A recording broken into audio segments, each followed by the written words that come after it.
દાંડી યાત્રા 12 માર્ચથી 6 એપ્રિલ 1930. સવિનય કાનૂન ભંગના આંદોલનના ભાગરૂપે ગાંધીજીએ દાંડી ગામના દરિયા કિનારે જઈ મીઠાના કાયદાનો ભંગ કરવાનું નક્કી કર્યું. 11મીની સાંજે આશ્રમમાં હજારો લોકોની જનસભાને સત્યાગ્રહનો સંદેશો આપ્યો. લોકોને ધરપકડ થાય તો પણ મક્કમતાપૂર્વક અહિંસક રીતે સરકાર સામે લડત આગળ વધારવાનો અનુરોધ કર્યો. અમદાવાદના સાબરમતી હરિજન આશ્રમ, જે હવે ગાંધી આશ્રમ તરીકે ઓળખાય છે, ત્યાંથી 12મી માર્ચ 1930ના રોજ વૈષ્ણવ જન તો તેને રે કહીએ જે પીડ પરાઈ જાણે રે ગવાયું અને ભણે નરસૈયો તેનું દર્શન કરતા કુળ 71 તાર્યા રે એ પૂરું થતાં મહાપ્રયાણ શરૂ થયું. શુર સંગ્રામ કો દેખ ભાગે નહીં, દેખ ભાગે સોઈ શુર નહીં. સાથે ગાંધીજીના નેતૃત્વ નીચે સાથીદારો સહિત દાંડી કૂચની શરૂઆત કરી. તારીખ 29 માર્ચ 1930ના રોજ ગાંધીજીએ દાંડી યાત્રામાં કહેલ, કાગડા કૂતરાની મોતે મરીશ, પરંતુ સ્વરાજ્ય મળે નહીં ત્યાં સુધી આશ્રમમાં પાછો નહીં ફરું.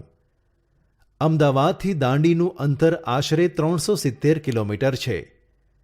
દાંડી યાત્રામાં અસલાલી, બારેજા, નડિયાદ, આણંદ, બોરીઆવી, રાસ, જંબુસર, ભરૂચ, સુરત, નવસારી જેવા નાના મોટા નગરોમાં સભાઓ ભરી લોકોને સવિનય કાનૂન ભંગ અને મીઠાના કાયદાનો ભંગ શા માટે તેની સમજ આપી.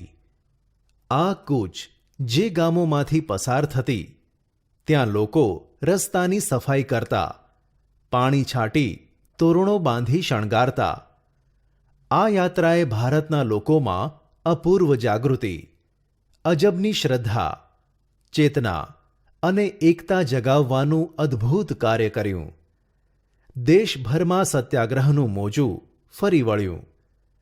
ગાંધીજી તેમના સાથીદારો સાથે 24 દિવસની યાત્રા બાદ તારીખ 5મી એપ્રિલ 1930ના રોજ દાંડી પહોંચ્યા. 6 એપ્રિલ 1930 સવારે બરાબર 6:30 કલાકે દરિયા કિનારે જામેલા મીઠામાંથી મુઠ્ઠી મીઠું લઈ મીઠાનો અન્યાયી કાયદો તોડ્યો. ગાંધીજીએ કહ્યું, મેને નમક કા કાનૂન તોડ દિયા, અને આ સમયે ત્યાં ઉપસ્થિત લોકોને સંબોધતા કહ્યું, હું બ્રિટિશ સામ્રાજ્યરૂપી ઇમારતના પાયામાં લૂણો લગાડું છું. તેવા શબ્દોથી સંબોધન કર્યું.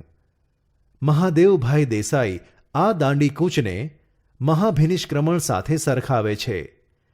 દુનિયાભરના પત્રકારો, ફોટોગ્રાફર્સોએ પણ આ સ્થળની મુલાકાત લઈ આંખે દેખ્યો અહેવાલ સમાચાર પત્ર અને પુસ્તિકાઓમાં પ્રસિદ્ધ કર્યો. આમ 12મી માર્ચે સાબરમતી આશ્રમથી શરૂ થયેલી જગપ્રસિદ્ધ દાંડી કૂચની ભૌતિક સમાપ્તિ હતી, પણ બ્રિટિશ સલ્તનતની ઇમારતના પાયામાં લૂણો લાગવાની શરૂઆત થઈ હતી. આખા દેશમાં સવિનય કાનૂન ભંગની ચળવળ શરૂ થઈ. સરકારે દમનનો કોરડો વીંઝ્યો. લાઠીમાર, ધરપકડો, ગોળીબાર, સ્ત્રીઓ અને બાળકો પર જુલ્મો આચર્યા છતાં લડતનું જોર ઘટ્યું નહીં.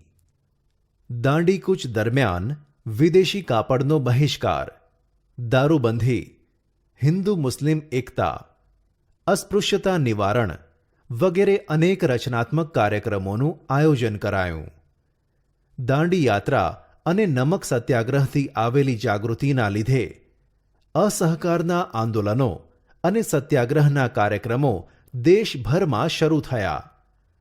આ કાર્યક્રમોમાં સ્વદેશી આંદોલન અને વિદેશી વસ્તુઓનો બહિષ્કાર, દારૂબંધી અને દારૂના પીઠા ઉપર પિકેટિંગ, મહેસૂલી સહિતના કરવેરા ન ભરવાનું ના કર આંદોલન, અસ્પૃશ્યતા નિવારણ કાર્યક્રમો સંબંધી સત્યાગ્રહ, સભાઓ અને સરઘસોના કાર્યક્રમો થયા. આ જાગૃતિ તથા આંદોલનને નબળા પાડવા તથા કચડી નાખવા સરકાર દ્વારા લાઠીચાર્જ, કારાવાસ સહિતના દમનકારી પગલાં લેવાયા.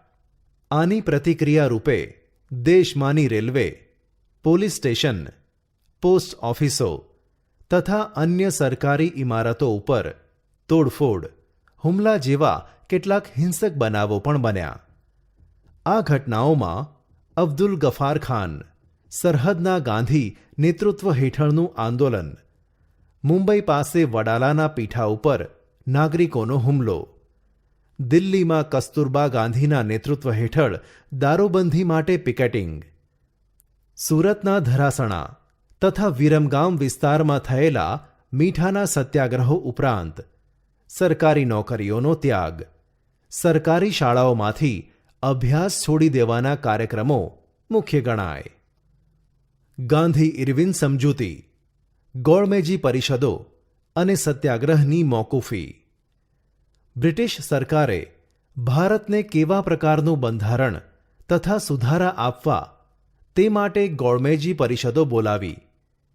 પહેલી પરિષદ લંડનમાં નવેમ્બર 1930માં મળી, પણ તે કોંગ્રેસની ગેરહાજરીને લીધે નિષ્ફળ ગઈ. આથી કોંગ્રેસને મનાવવા ગાંધીજી અને ઇરવિન વચ્ચે ગાંધી ઇરવિન સમજૂતી માર્ચ 1931માં થઈ, જેમાં સત્યાગ્રહની નીતિ, જેમાં મીઠું પકવવાની સ્વતંત્રતા અને શાંત પિકેટિંગની સમિતિ મુખ્ય મુદ્દા રહ્યા. તે પછી બીજી ગોળમેજી પરિષદમાં કોંગ્રેસના પ્રતિનિધિ તરીકે માત્ર ગાંધીજી હાજર રહ્યા, પણ બ્રિટિશ પક્ષે બંધારણ ઘડતરની ચર્ચા માટે અલગ અલગ કોમ માટે અલગ અલગ મતદાર મંડળનો વિભાજનકારી મુદ્દો ઉઠાવતા ગાંધીજી નિરાશ થયા અને અંતે આ પરિષદ નિષ્ફળ બની.